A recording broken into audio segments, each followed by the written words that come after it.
Subscribe now and press the bell icon. Never miss an update. Good morning बच्चों, class 12 के physics का चौथा unit EMI and S यानी विद्युत चुंबकीय प्रेरण और प्रत्यावर्ती धारा में आज हम लोग एक बहुत ही इंपॉर्टेंट टॉपिक देखेंगे, लेंज का नियम, लेंज लॉ। ये टॉपिक देखिए बिहार बोर्ड एग्जाम में शॉर्ट टाइप क्वेश्चन में आपसे पूछा जाएगा, लेंज का नियम से आप क्या समझते हैं। देखिए अभी तक जो ये यूनिट है EMI एंड S, इसमें हम लोग देखें विद्युत चुंबकीय प्रेरण क्या होता है, फैराडे का एक्सपेरिमेंट क्या है, फैराडे का नियम क्या है, और आज हम लोग देख रहे हैं लेंज का नियम। अब लेंज का नियम क्या है इसको समझिए। विद्युत चुंबकीय प्रेरण में फैराडे का नियम जो हम लोग देखें तो उन्होंने बताया कि अगर किसी चुंबक और कुंडली के बीच आपेक्षिक गति होता है तो कुंडली में एक धारा की उत्पत्ति होती है और उस धारा का नाम उन्होंने रखा प्रेरित धारा। अब हम लोग को ये देखना है कि अगर कुंडली में धारा की उत्पत्ति होगी तो उस धारा का दिशा किधर होगा। तो दिशा के लिए लेंज का नियम हम लोग को पढ़ना है। विद्युत चुंबकीय प्रेरण में जो प्रेरित धारा उत्पन्न होगा उस धारा का परिमाण कितना होगा, तो परिमाण के लिए फैराडे का दूसरा नियम याद कर लीजिएगा। दिशा के लिए लेंज का नियम आएगा। अब लेंज का नियम से दिशा हम कैसे निकालिए, तो देखिए पहले इसको नोट कर लेते हैं, उसको आगे हम पढ़ते हैं। विद्युत चुंबकीय प्रेरण में उत्पन्न प्रेरित धारा की दिशा इस प्रकार होती है कि वह उस कारण का विरोध करती है जिस कारण से इसकी उत्पत्ति होती है। इसे लेंज का नियम कहते हैं। देखिए लेंज का नियम यही है, विद्युत चुंबकीय प्रेरण में उत्पन्न प्रेरित धारा की दिशा इस प्रकार होगी कि वह उस कारण का विरोध करेगी जिस कारण से उसकी उत्पत्ति होती है। अब ध्यान दीजिएगा, विद्युत चुंबकीय प्रेरण में प्रेरित धारा की उत्पत्ति कैसे होता है, चुंबक और कुंडली के बीच आपेक्षिक गति होने से, और ये उसी का विरोध करती है, इसका विरोध करते हैं जिस कारण से इसका उत्पत्ति हो रही है। यानी कि कुंडली और चुंबक के बीच जो आपेक्षिक गति हो रहा है उसी का विरोध करेगा। यानी कुंडली नहीं चाहेगा कि उसके फ्लक्स में कोई परिवर्तन हो। जैसे यहाँ पर दो कंडीशन देखिए, मान लीजिए कि यहाँ पर एक देखिए क्वाइल है और इस क्वाइल में एक गैल्वेनोमीटर का कांटा लगा हुआ है, ठीक है, और यहाँ पर चुंबक का ये N पोल और ये S पोल है। एक कंडीशन हो गया। दूसरा कंडीशन देखिए,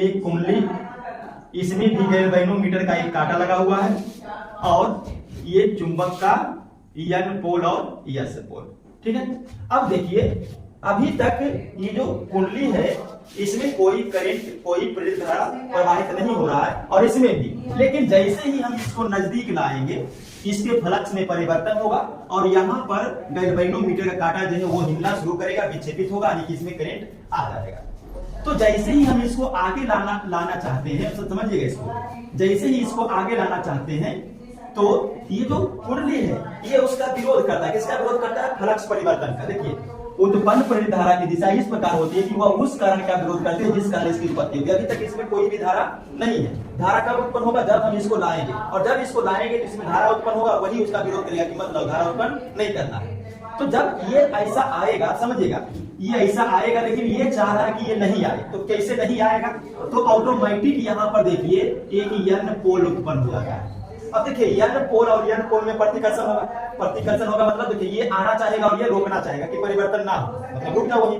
तो ये N पोल नजदीक आ रहा है तो यहाँ पर ऑटोमेटिक N पोल उत्पन्न हो जाएगा। किसके लिए, विरोध के लिए। देखिए ये आ रहा है, ये विरोध करेगा, तो विरोध करेगा मतलब क्या, उसको दूर ही करेगा, नजदीक आने नहीं देगा, तो इसे धकेलने के लिए यहाँ पे N पोल उत्पन्न कर देगा।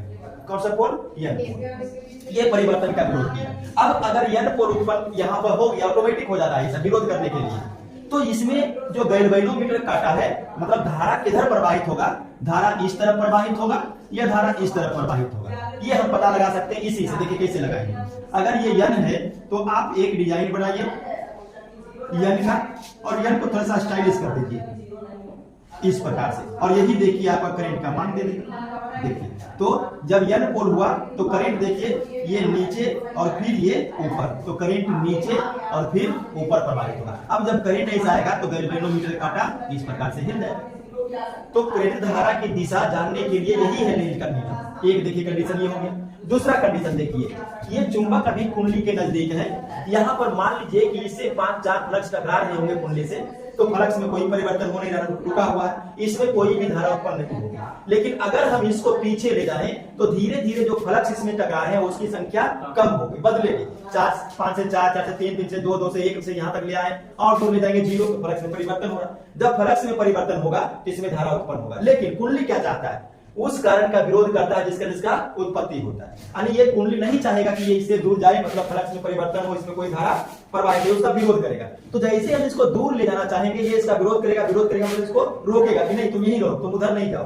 तो अगर इसको रोकेगा तो रोकेगा कब? जब यहाँ पर यस पोल उत्पन्न होगा। देखिए यस और यन में आकर्षण, तो इसको दूर जाने देगा नहीं, वो पकड़ कर रखेगा, विरोध करेगा। हालांकि इसको हम दूर ले जाएंगे क्योंकि मेरा फोर्स इससे ज्यादा होगा, तो इसको हम दूर ले जाएंगे, लेकिन ये विरोध करना चाहेगा। विरोध करने के लिए क्या उत्पन्न करेगा?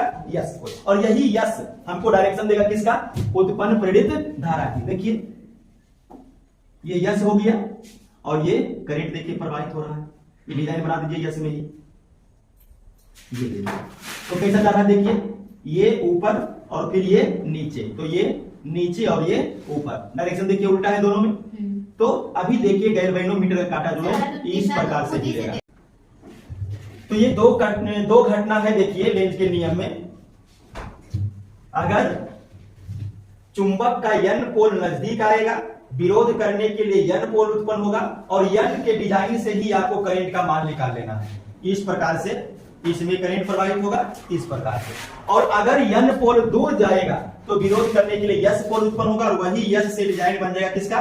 करंट का। तो इसमें देखिए करंट अगर हम देखते हैं, लूप बनाते हैं, तो करंट कैसा जा रहा है? यहां से ऊपर फिर नीचे, ये ऊपर फिर ये नीचे, इस प्रकार से प्रवाहित होगा। यही लेंज का नियम है। अच्छा इसका उल्टा भी आप कर सकते हैं। अगर ये चुंबक को हम ऐसा रख लें, देखिए अगर हम चुंबक का यस पोल रखें और यहाँ यन पोल रखें, अब इसको अगर नजदीक लाएंगे तो ये विरोध करेगा, तो विरोध के लिए क्या उत्पन्न कर देगा? यहाँ पे यस पोल। देखिए यस पोल नजदीक आ रहा है, ये विरोध करेगा, वहीं पे रुक जाओ, प्रतिकर्षण का बल लगाएगा, तो यस और यस में प्रतिकर्षण, यस पोल उत्पन्न हुआ। अब यहाँ पर डिजाइन यस का बनेगा, और यस का डिजाइन बनेगा तो देखिए ये इस प्रकार से करंट प्रवाहित होगा। तो अब करंट कैसे चलेगा? देखिए उल्टा, अब ऊपर जाएगा और नीचे, क्योंकि चुंबक का पोल यहाँ पे बदल गया। और यहाँ पर कीजिएगा तो अगर ये यस पोल है और ये यन है, अगर हम इसको दूर ले जाएंगे तो ये रोकना चाहेगा, रोकने के लिए क्या उत्पन्न होगा? यन पोल। तो यहाँ पर अभी यन का डिजाइन बनेगा, तो ये यन का डिजाइन बनेगा। करंट का मान देखिए फिर से उल्टा होकर, देखिए ये नीचे ये ऊपर, क्यों? क्योंकि पोल बदल गया। तो मेन डिजाइन आपको निकालना है विरोध का। किसका डिजाइन निकालना है? विरोध का। विरोध करने के लिए कौन सा पोल उत्पन्न हो रहा है, बस उसको ध्यान में रखिए। विरोध करने के लिए यन पोल, यन का डिजाइन से करंट, विरोध करने के लिए यस पोल, और यस के डिजाइन से करंट का दिशा निकलेगा। तो यही लेंज का नियम है, नोट कर लीजिए इसको। देखिए 2018 में एक क्वेश्चन देखिएगा, जब कोई चुंबक चित्र में दर्शाए अनुसार, देखिए चित्र दिया हुआ है, एक चुंबक है, एक कॉइल है, अनुसार किसी तार के लूप की ओर, देखिए ये तार का लूप है और ये चुंबक तार के लूप की ओर गति करता है। देखिए गति का डायरेक्शन दिया हुआ है। तो लूप में प्रेरित धारा की दिशा बदलाना है तथा आपके द्वारा उपयोग किए गए नियम को लिखिए। देखिए क्वेश्चन 2018 में बिहार बोर्ड में पूछा क्वेश्चन, देखिए ध्यान दीजिएगा। जैसे ही प्रेरित धारा का दिशा पूछेगा, आप लोग को जो नियम लगाना है वो लेंज का नियम लगाना है, जैसे भी हम लोग देख रहे थे। तो इसमें तो जो दिया हुआ है आपके द्वारा उपयोग किए गए नियम को लिखे, तो नियम तो लेंज का ही होगा। उसके बाद इसमें प्रेरित धारा का दिशा कैसे पता चलेगा? शुरू से आइए। देखिए जब कोई चुंबक किसी तार लूप की ओर गति करेगा, फ्लक्स में परिवर्तन होगा और लूप में करंट प्रवाहित होगा, ठीक है। और उस करंट का नाम होगा प्रेरित धारा, और उसका दिशा हम लोग को बताना है, लेंज का नियम लगा देना है। अब समझिए, जब हम इसको नजदीक ले जाएंगे तो लेंज का नियम क्या कहता है कि जब इसमें प्रेरित धारा उत्पन्न होगा, यह उसका विरोध करेगा। और विरोध करने के लिए क्या करेगा कि यहाँ पर देखिए यस पोल नजदीक आ रहा है, तो यहाँ पर कौन सा पोल उत्पन्न होगा? यस पोल। यस और यस में प्रतिकर्षण होगा, विरोध करेगा, रोकने का कोशिश करेगा इसको। तो यहाँ पर देखिए यस जो उत्पन्न हुआ, यही यस का डिजाइन आप इसमें बनाएंगे, और यही डिजाइन से धारा का मान पता चलेगा। देखिए तो इसमें देखिए जो कुंडली लूप दिया हुआ गोल, उसमें धारा देखिए इस तरह से प्रवाहित होगा, नहीं ये इस तरह से। ये कौन सा है डायरेक्शन? Clockwise direction. तो वामवर्त दिशा में जो है धारा प्रवाहित होगा, और नियम देखिए, कहता नियम लिखे, तो नियम हम लोग किसका लगा दिए हैं, लेंथ का नियम, बस हो गया खत्म। ठीक है, तो ये लेंथ का नियम याद रख लीजिएगा, इससे न्यूमेरिकल भी पूछ देगा या इसका परिभाषा ही लिखने के लिए बोल देगा। ठीक है,